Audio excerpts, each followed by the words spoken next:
Bienvenue sur la chaîne Interprétation biblique du Coran.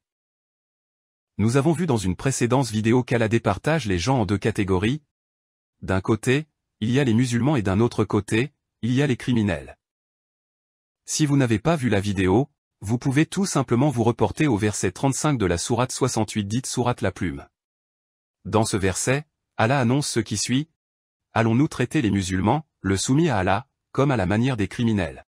Maintenant, que vous soyez musulman ou criminel, aux yeux du Coran, sachez qu'Allah se glorifie d'avoir dressé contre chaque prophète une bande de criminels.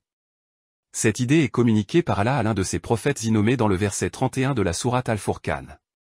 Le verset 31 dit, « Nous fîmes à chaque prophète un ennemi parmi les criminels. Ton Seigneur suffit comme guide et comme allié. » Si vous prêtez attention à ce verset, vous remarquerez avec stupéfaction qu'Allah nous donne l'impression qu'il est en train de s'amuser à dresser des criminels contre chaque prophète. Si l'on croit les dires d'Allah dans ce verset, nous serions amenés à imaginer le monde des prophètes comme étant un monde débordant de criminels. Pour le moins dire, le discours d'Allah dans ce verset coranique nous intriguera. La question est de savoir, pourquoi Allah du Coran dresse-t-il des criminels contre chaque prophète au lieu de rassembler le monde entier et l'unir autour d'une parole divine?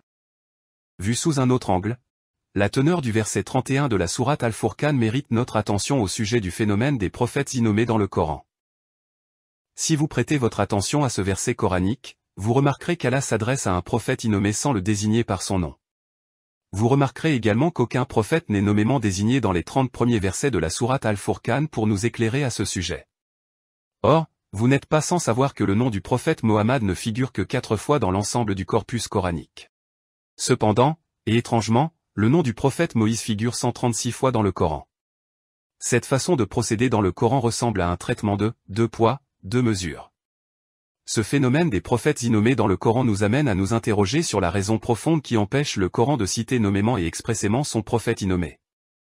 À regarder de plus près, ce phénomène de prophète innommé finit par nous donner une image brouillée, bizarre, incohérente et contradictoire du prophète Mohammed dans la géographie prophétique et l'exégèse musulmane. Je vous laisse le soin de réfléchir sur cette matière en attendant la prochaine édition. En attendant, je vous invite à vous abonner, à aimer, à partager et à donner votre avis et votre commentaire sur le phénomène des prophètes innommés dans le Coran. À la prochaine les amis!